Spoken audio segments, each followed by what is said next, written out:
안녕하십니까. 반갑습니다. 북한 개방방송의 오픈어 선교사입니다. 북한 백성이 더 이상 굶어 죽지 않는 방법은 중국처럼 개방을 해야 합니다. 북한이 개방되어야 복음이 들어갈 수 있습니다. 오늘은 북한 개방의 든든한 후원자가 될 북한 선교하는 러시아 교회에 대하여 말씀을 드리겠습니다. 제가 협력하고 있는 러시아 개신교회가 얼마 전에 창립 20주년을 맞이하였습니다. 정확히 표현하자면 러시아 교회와 고려인 교회가 합한 지 20주년이 되는 해입니다. 고려인 교회는 94년도 한국 선교사님이 오셔서 현지 고려인을 한국의 무건대학의 신학과정을 마치게 한 후 후계자로 삼아서 인계한 교회입니다. 인계받은 고려인 목사님은 박이글 목사입니다. 박이글 목사는 인계받고 3년이 지난 다음에 목사 안수를 받았습니다. 이때 모스크바 감리교 연합회에서 목사 안수를 주었습니다. 그러나 연해주 감리교 목사님들은 자신들을 제시켰다고 하여 목사 안수는 무효라고 공격을 하였습니다. 이런 갈등 관계에 있다가 박이글 목사는 감리교단을 떠나서 러시아 교단으로 들어가게 됩니다. 그리고 그 교단에 있던 에드와르트 목사님과 함께 교회를 합하게 된 것입니다.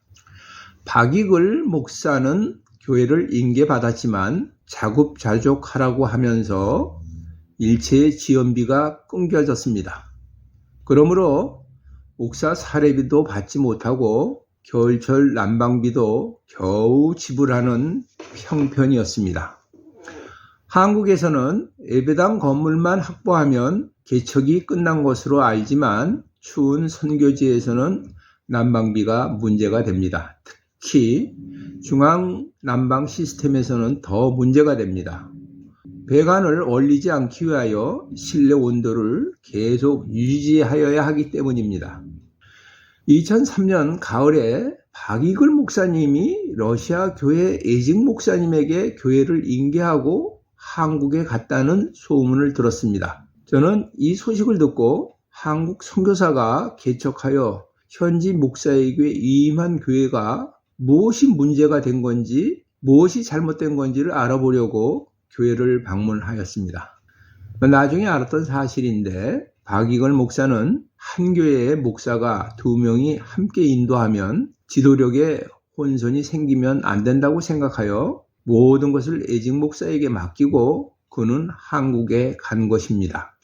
박이글 목사는 한국에 있는 러시아 사람들을 위한 선교사로 한국에 갔습니다. 제가 처음 만난 러시아 애직 목사는 북한 선교에 관심을 많이 가지고 있었습니다.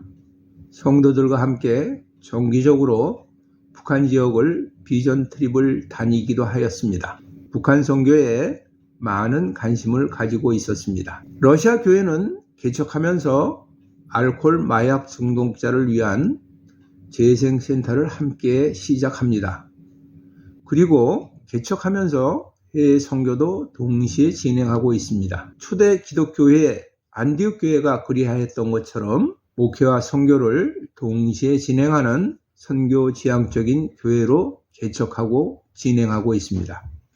지금 예배 참석 인원이 120명 정도뿐이 안 되지만 여러 지역에 파송한 사람은 70명이나 됩니다. 이 교회는 주일 예배 시 미전도 종족을 위한 기도 시간을 갖는데 그 중에서도 러시아 나라와 북한을 위한 기도는 매주마다 항상 하고 있습니다. 특히 매달 2번째 월요일에는 전교회 교인이 정심 한 끼를 금식하면서 북한을 위한 기도를 하고 있습니다. 저는 이 교회와 함께 2003년 11월부터 역전 앞으로 이동하는 북한 노동자를 위한 바포 사역을 2013년까지 진행하였습니다.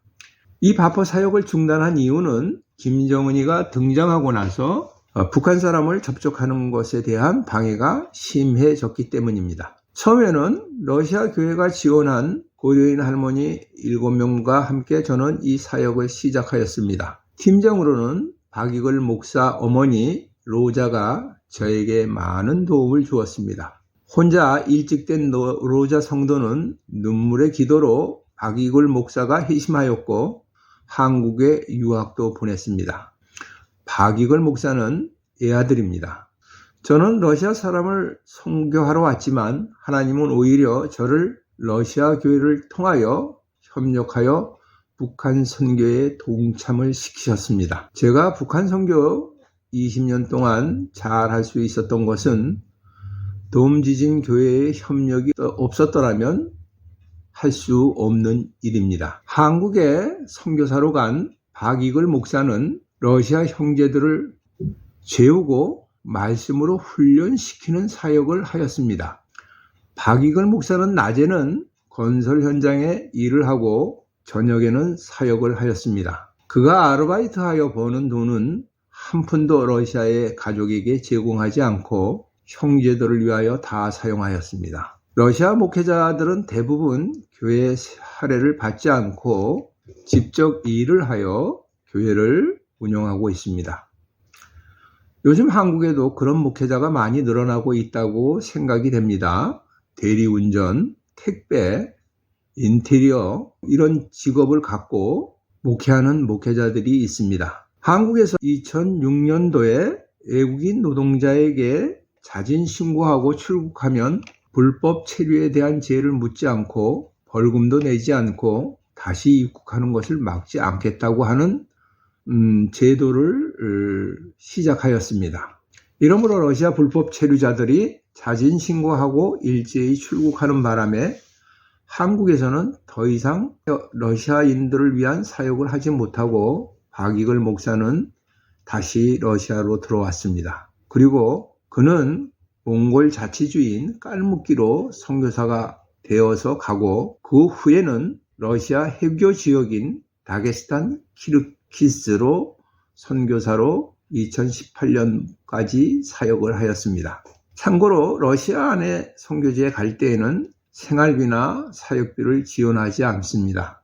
함께 사역할 형제를 보내 그 형제들이 아르바이트를 하여 선교를 돕게 하였습니다. 박이글 목사는 우스리스크에 있는 집을 팔아가지고 가서 선교지에서 다 사용하였습니다. 2018년부터는 브라디보스톡 본부교회에서 전 지역의 선교사를 관리 후원하는 선교부를 책임 맡았습니다. 저는 깔무키 선교사 시절부터 함께 동역하고 지금도 북한 사역에 함께 동역하고 있습니다. 제가 정년으로 말미암아 교회의 지원이 중단이 되어 앞으로 박이글 목사를 어떻게 도와서 선교를 할지 기도 중에 있습니다. 20주년 기념 행사에는 연해주에 있는 돔지진 형제교회 목회자와 성도들이 함께 참석하였습니다. 기념 행사는 먼저 감사 예배를 드리고 에직 목사님의 20년 동안의 경과 보고로부터 시작하였습니다. 참석한 형제 교회들이 준비한 선물을 드리며 축하하는 공연과 찬송시가 계속되었습니다. 아이들의 찬송은 천사의 소리입니다.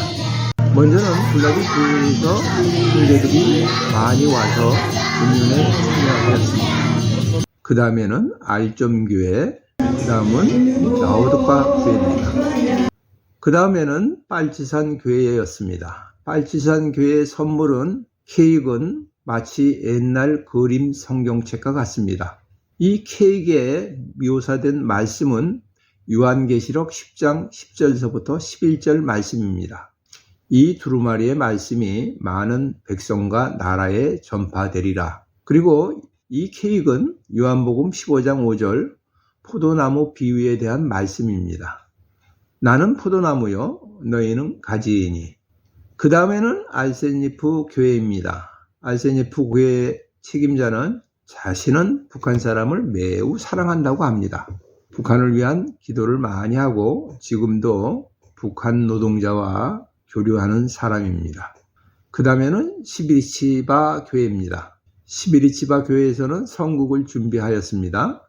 그 다음에는 스리랑카 교회입니다. 스리랑카 교회에서는 건물한 성경책은 180주년이 넘은 시기입니다.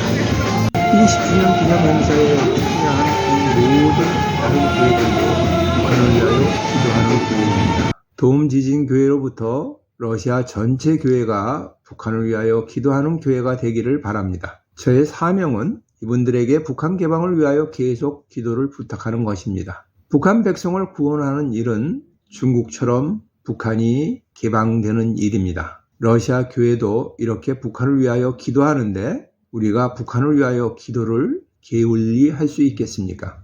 저와 같이 매끼 식사 때마다 간단히 북한 개방 기도에 동참하여 주셨으면 감사하겠습니다. 2023년은 김정은이가 회개하고 북한이 개방 개혁의 길로 나오기를 위하여 기도합니다.